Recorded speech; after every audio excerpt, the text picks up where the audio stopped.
Hi, I'm Bob Tabor with Developer University. For more of my training videos for beginners, please visit me at devu.com. In this lesson, we're going to talk about arrays, and I'm going to start by making a case for why you need arrays in the first place. So often you're going to need to work with several related variable values, but how do you work with multiple variables and kind of treat them all as if they're part of the same group? Let me show you how not to do it. You can see an example of that on screen. First of all, I've taken the liberty of creating a project called Understanding Arrays, so make sure you catch up with me. Create a new console window application, and you can kind of just follow along. You don't need to type this part in. It's wrong anyway. Okay, so you can see what I've done here. I need to keep track of 5 numbers, and I need these numbers to be related to each other. So without any better tools in my toolbox, I might just create something called number 1, number 2, number 3, number 4, and give them each a value. And now I want to find which variable holds the value of 16.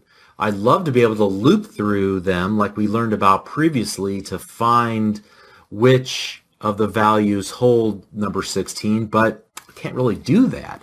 I'm forced to create an if, else if, else if, else if, else if, else if, else if kind of structure, as you can see here below, in order to ultimately find which variable has the value of 16 inside of it. So this is not the right way to go about working with multiple values that are somehow related and you want to treat them as a group. There's a better way, and that, as you might assume, would be with arrays. So let me comment all of this out.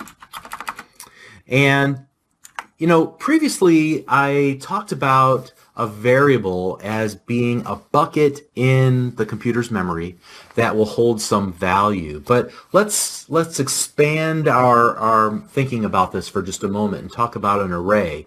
Think of an array as like a bucket, or maybe even better, a tackle box. Have you ever seen one of those? If you go fishing, there's a lot of little compartments inside of it, and each one of those little compartments can hold something, all right, usually a little worm or whatever the case might be. Well, what if we were to use that instead of a bucket? What if we were to put values in each of those little tray areas inside of the tackle box and store that up in memory? And then whenever we needed a value out of that tackle box, we just need to take it and look through and find the particular compartment with what we're looking for in order to work with it. That's kind of the idea of an array, at least if you want to overextend the bucket analogy, okay?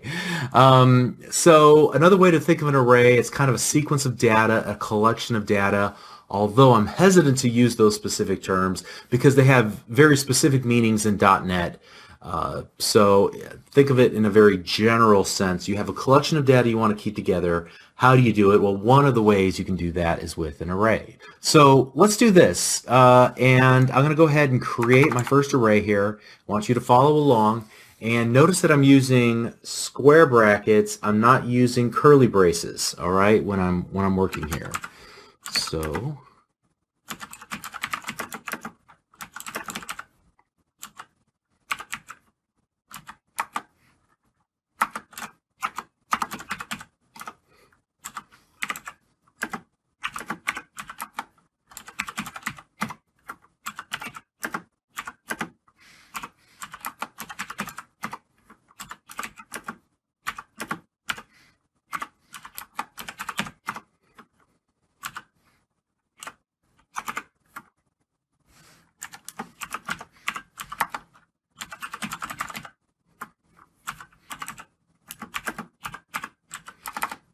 all right. So first of all, let's take a look at the declaration of our array called numbers. It is an array of integers. In other words, there are going to be multiple integers all collected under this same umbrella named numbers. And you can see that not only am I creating the declaration for this array, I'm also using an equal new int 5. Okay, some of this, like the equal and the new part, we're going to talk about what that really means a little bit later, but for now just accept it as how you go about creating an array. All right. And then notice next to that I have int, and then inside of that, the square brackets, I have the number 5. So that's how many elements that I want inside of my new array. I want a new array of integers that can hold five values, 5 integers inside of them. Next, what I do is I begin to access each element of the array and put a value inside of that element of the array. So here's the first element of the array, the second element of the array. Remember, we're 0 based. Here's the fourth element of the array and the fifth element of the array. 5 elements inside of the array, just like we defined here in line number 31. Now, what if we wanted to access the value inside of one of the elements of the array? Well, I would do something like this. Console.WriteLine, obviously.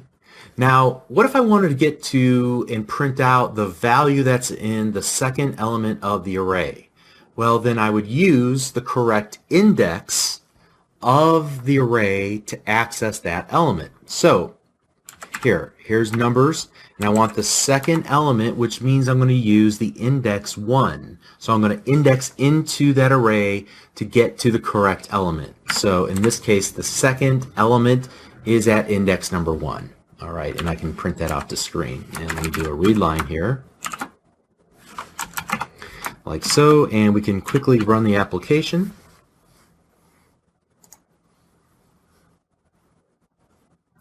And you can see that we are printing to screen the number 8, which in fact is the second element of our array. All right. Now the other thing that we can do is actually determine how many items are in the array by looking at the length property of the array itself. So console.WriteLine, and I'll just go numbers.length. All right. And so let's see what that will output. In fact, let me go ahead and comment that out and run the application. So you can see that we're able to programmatically determine how many items are in the array by using the length property of the array. All right, there's 5 elements inside the array. Great. Now, what were to happen if we were to attempt to insert data into another item, a 6th element of the array? What do you suppose would happen here? Well, we'll try it, and we'll run the application, and you'll see that we get an exception. An index out of range exception was unhandled. In other words, we are outside of the boundary of the space that we defined inside of our array. We're trying to access compartments that were never created in the computer's memory inside of our little tackle box, okay? So in order to remedy this, we can either redefine our array at the time of declaration that we need actually 6 items, or we can go ahead and we can change at runtime the number of items in our array. It's a little bit of an advanced topic. I don't want to talk about how you would go about doing that, but it is possible to do it programmatically at runtime. All right, so let's move on from there, and let's talk about maybe a simpler approach to creating new arrays, and that is to not only declare the array, but then also initialize its values at the time of declaration. So let me comment out everything I have here.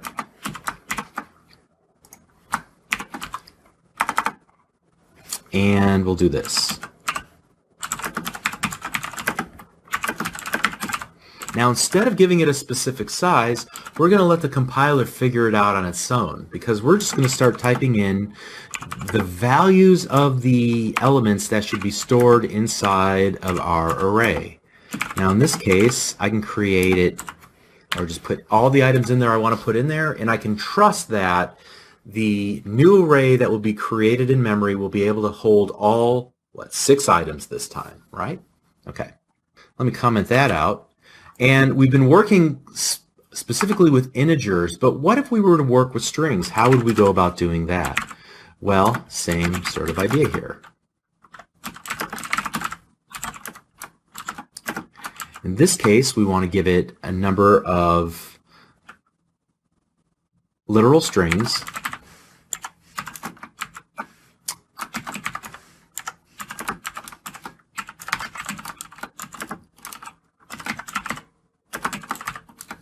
like so.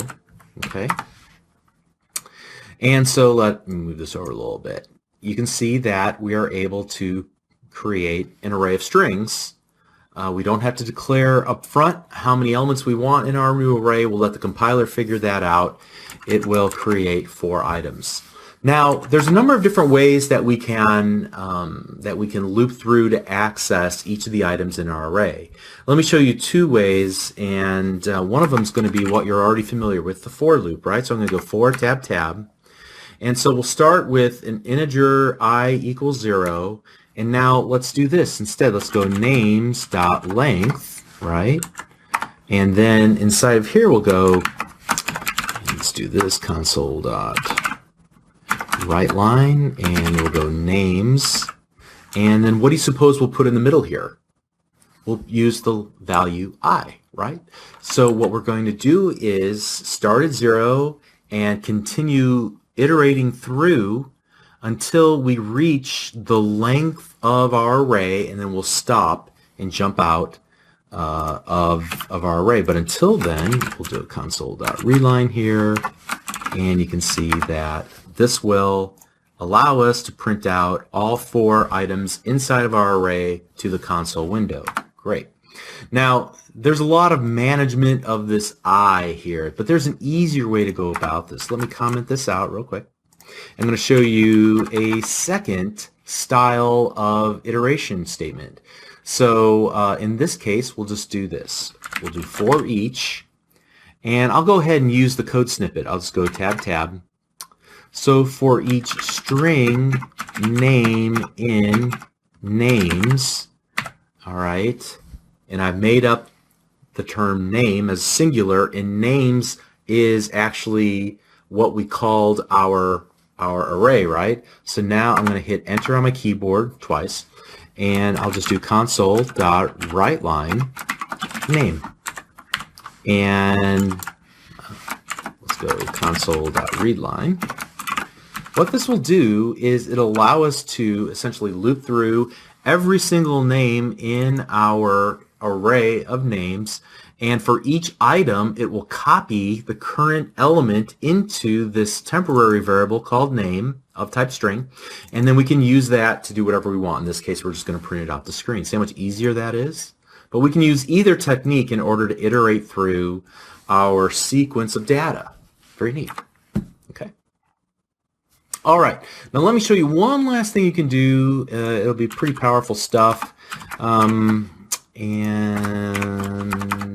we can create arrays of different things, right? So what if we wanted to create an array? What if we wanted to take a string and reverse the string? Okay. How would we go about taking, for example, the name Bob Tabor and reversing that to what? Robat Bob, I guess. How would I convert? How would I change that? Well, what we can do is take a string and convert it into an array of individual characters.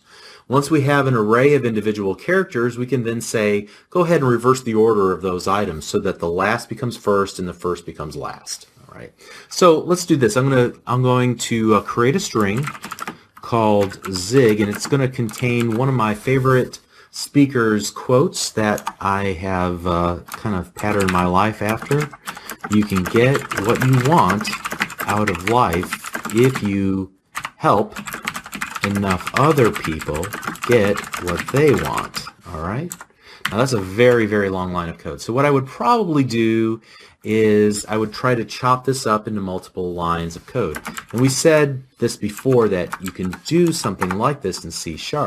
All I'm doing is going to just break it in half and use this concatenation operator, right, to kind of marry the first string and the second string together. So that's all one line of code.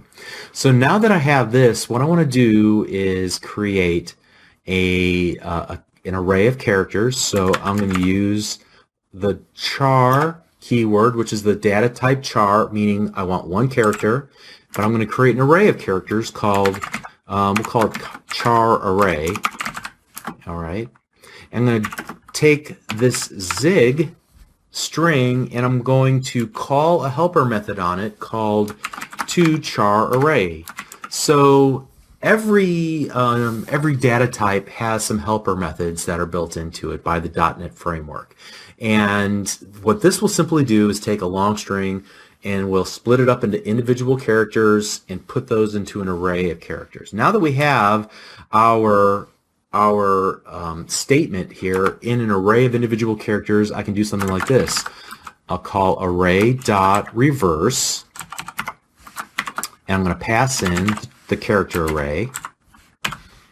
And then finally what I want to do is we'll do a for each, tab, for each char, and I'll just call this a Zig Ziglar char, in my char array, console.write, not write line, but just write, and the zig char. All right, hopefully all this makes sense. Let's do a console.readline. And this is just to show you some of the flexibility of working with arrays. Let's run the application, and now we were able to write that whole string backwards. All right, so that's pretty much it. There's a lot more that you can do with arrays. However, as we move through C#, you're going to find that your use of arrays will diminish over time, and you'll start using something a little bit more elegant. Think of it as an array on steroids, or maybe like super array, okay? It's going to be called a collection. There's a bunch of different types of collections, and we'll learn about those near the very end of this series of lessons. But at any rate, that's how you work with arrays. Remember that you have to declare an array by giving it, at the time of declaration, its size. Then you can access individual elements of array by using indexes into the array to access or to set the values in a given element of an array. We can loop through elements of an array using a for or a for each iteration statement, and we can even use some cool utility methods like array.reverse to swap all of the items in the array, or there's also ways to sort items and so on. Okay, so let's continue on in the next lesson. We're doing great. See you there.